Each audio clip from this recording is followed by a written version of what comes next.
भगवान श्री कृष्ण ने युधिष्ठिर को बताई वास्तु की 5 बातें जिनको अपनाने से आती है सुख समृद्धि। धार्मिक मान्यताओं के अनुसार भगवान श्री कृष्ण स्वयं वास्तु का ज्ञान रखते थे। युधिष्ठिर के राज्याभिषेक के समय श्री कृष्ण ने उन्हें राज्य और घर की सुख समृद्धि के लिए वास्तु के उपाय बताए थे।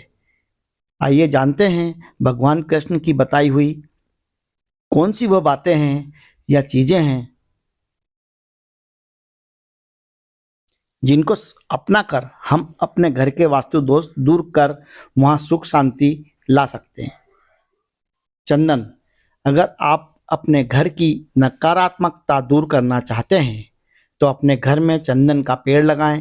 अगर घर में चंदन का पेड़ लगा हो तो घर में कभी वास्तु दोष नहीं होता है और परिवार भी रोग मुक्त रहता है। यदि ऐसा संभव नहीं है तो घर में शुद्ध चंदन की लकड़ी रखें। इसे रखने से नकारात्मक ऊर्जा का प्रवेश नहीं होता है। श्री कृष्ण ने बताया कि चंदन रखने से सकारात्मक ऊर्जा आती है, वहीं चंदन बुरी शक्तियों से रक्षा करता है। देसी घी। भगवान श्री कृष्ण ने कहा है कि घर में गाय का देसी घी रखने से पवित्रता और संपन्नता आती है। इसके अलावा ऐसा भी माना जाता है कि जहाँ पर घी का दीपक जलता है वहाँ भगवान स्वयं उस स्थान पर उपस्थित रहते हैं और वहां पर मांगी गई मनोकामनाएं शीघ्र पूरी होती है। इसके अलावा जिस घर में गाय के घी का दीपक जलाया जाता है वहां मनुष्य के समस्त पाप नष्ट होकर जीवन में सुख समृद्धि आयु आरोग्य और सुखमय जीवन में वृद्धि होती है। गाय के घी का दीपक जलाने से आसपास का वातावरण रोगाणुमुक्त होकर शुद्ध हो जाता है। शहद। श्री कृष्ण के अनुसार घर में शहद का रखना बहुत शुभ माना जाता है। शहद एक ऐसा पदार्थ है जो न सिर्फ आपकी आत्मा को शुद्ध करता है बल्कि इससे घर का वातावरण भी स्वच्छ रहता है।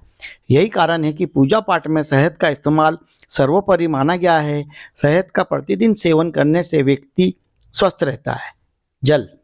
भगवान श्री कृष्ण ने बताया कि जहाँ पर जल साफ स्वच्छ हो और जल भंडारण की दिशा सही हो वहाँ सुख समृद्धि बनी रहती है।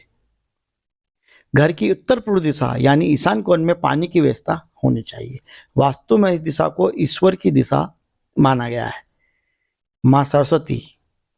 शास्त्रों में माँ सरस्वती को वीणा वादिनी ज्ञान और बुद्धि की देवी कहा गया है। श्री कृष्ण कहते हैं कि जिस घर में वीणा होती है वहाँ सुख समृद्धि का सदैव वास होता है। घर में रखी वीणा परिवार के लोगों को विवेक प्रदान करती है।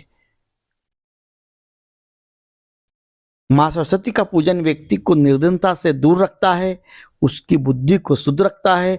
इसलिए कमल पर विराजमान माँ सरस्वती की तस्वीर या मूर्ति घर में जरूर रखें। Please like, comment and share my YouTube channel.